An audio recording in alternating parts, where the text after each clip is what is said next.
Hello everyone, welcome to my YouTube channel tech max. तो guys, जैसा कि हमने अपने पिछले वीडियो में बताया था कि हम अपने अगले वीडियो में एक ऑटोमेटिक स्विचिंग सिस्टम डिज़ाइन करेंगे, जिससे कि एसी और डीसी दोनों पावर सप्लाई का यूज करके हम किसी एसी या डीसी दोनों बल्ब्स को जला सकेंगे। तो चलिए, सबसे पहले मैं बता दूं कि ये आज का जो टॉपिक है ये थोड़ा क्रिटिकल है, तो इसे समझने के लिए वीडियो को बिना स्किप किए पूरा अंत तक हमारे साथ बने रहिए। और इसके लिए हमने एक सर्किट डायग्राम भी बनाया हुआ है, तो चलिए पहले सर्किट डायग्राम को देख लेते हैं। तो ये है हमारे पास में हमारा सर्किट डायग्राम, जिसमें कि आप सब कुछ साफ साफ देख सकते हैं। इस बार जो हमने रिले यूज किया है ये 7 एम्पियर का रिले है, जो काफ़ी छोटा है, और इसके सभी पॉइंट्स को हमने यहाँ पे लिख दिया है कि कौन सा पॉइंट क्या है।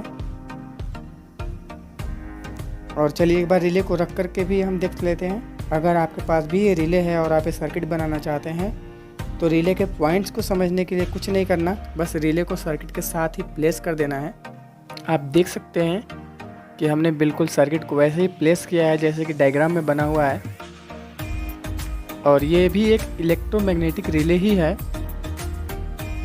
और इसमें ऊपर की साइड देख सकते हैं 3 पॉइंट है, जहाँ पे इस एक में मैंने प्लस लिख रखा है, बीच वाले में सी और बगल वाले में माइनस लिख रखा है। तो गाइस, इसमें जो प्लस और माइनस लिखा हुआ है इसमें रिले ऑपरेटिंग वोल्टेज अप्लाई किया जाता है, जो ट्रांसफार्मर और ब्रिज रेक्टिफायर यानी यहाँ से होकर के आएगा, डायरेक्टली इन दोनों रिले को आपस में पैरेलली कनेक्ट करके और पावर सप्लाई का वोल्टेज इन पर अप्लाई किया जाएगा। इससे दोनों रिले एक साथ ही ऑपरेट होंगे। इसमें हमने प्लस माइनस आपके समझने के लिए लिख रखा है, अगर इसे उल्टा भी आप कनेक्ट करेंगे तो भी कोई दिक्कत नहीं होगी। इसमें सी वाला पॉइंट कॉमन है। हमने इसके लिए एक 3 एम्पीयर का ट्रांसफार्मर यूज किया है, और साथ में ही 4 डायोड का यूज करके एक ब्रिज रेक्टिफायर बना लिया है। आप चाहें तो इसमें कैपेसिटर लगा सकते हैं, नहीं भी लगाएंगे तब भी चलेगा, कोई दिक्कत नहीं है। तो चलिए, इसे बनाने के लिए सबसे पहले हम ट्रांसफार्मर के आउटपुट साइड को अपने ब्रिज रेक्टिफायर के साथ कनेक्ट करते हैं।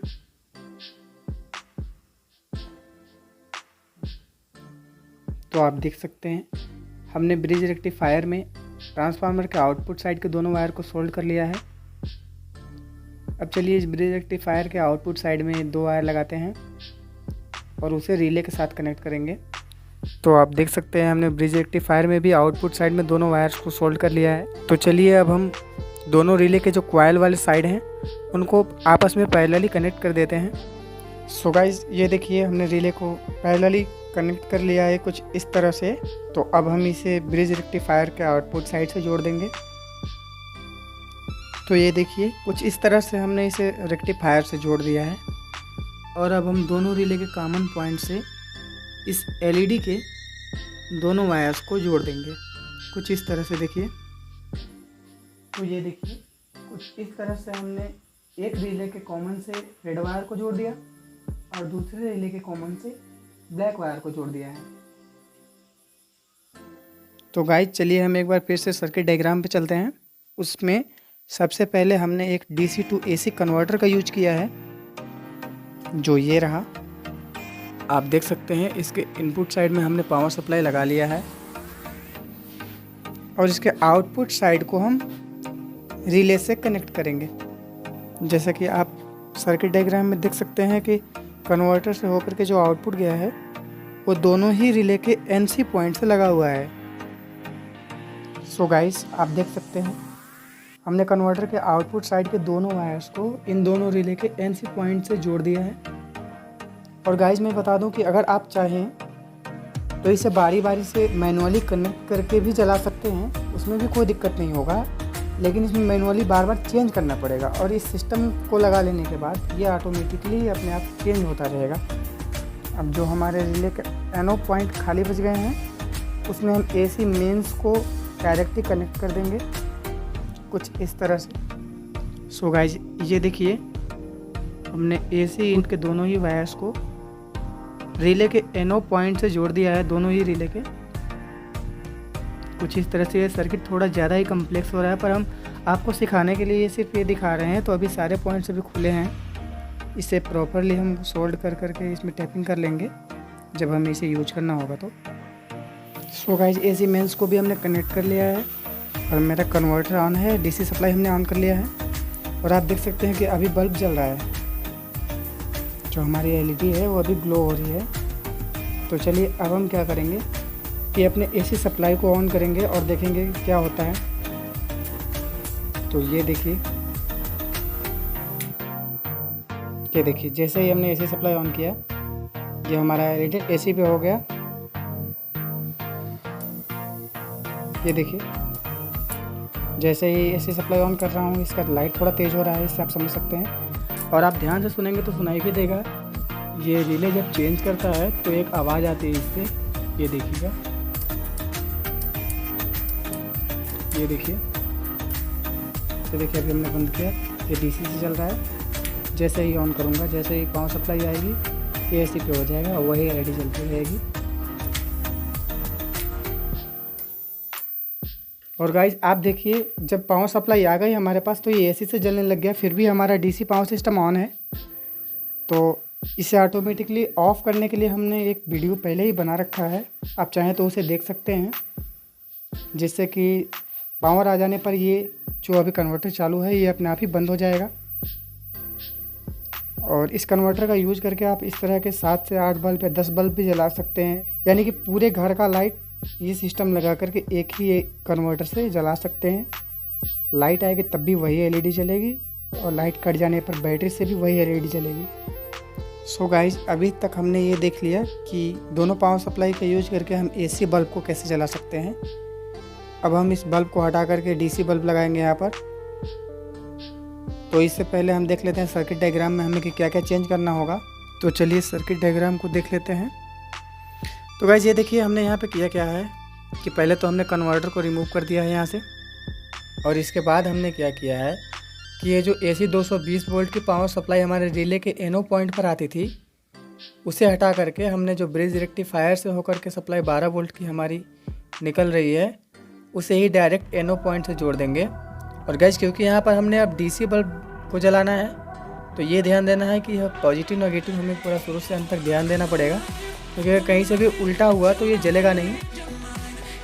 तो आप देख सकते हैं कि हमने यहाँ से बैटरी से ही प्लस माइनस लिख लिया अपने सर्किट डायग्राम में।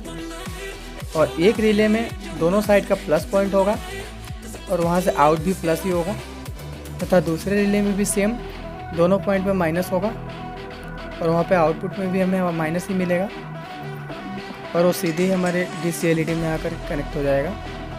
तो चलिए अब सर्किट पे चलते हैं।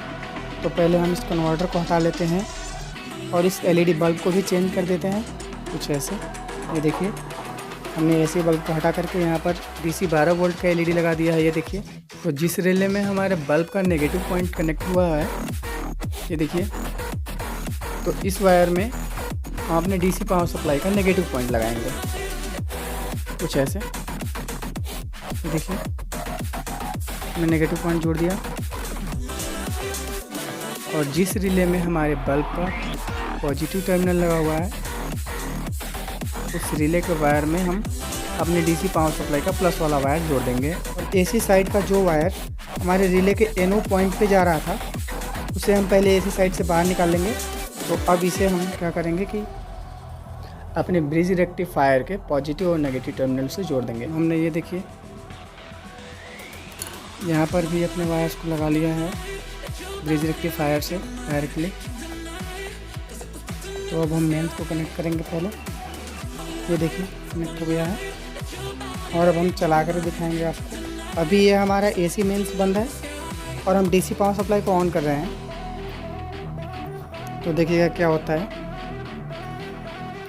तो ये देखिए, हमने DC पावर सप्लाई ऑन कर दिया है और ये देखिए हमारा बल्ब जलने लग गया है। और अब हम AC सप्लाई ऑन करेंगे, देखिएगा क्या चेंज होता है यहाँ पर, ये देख सकते हैं।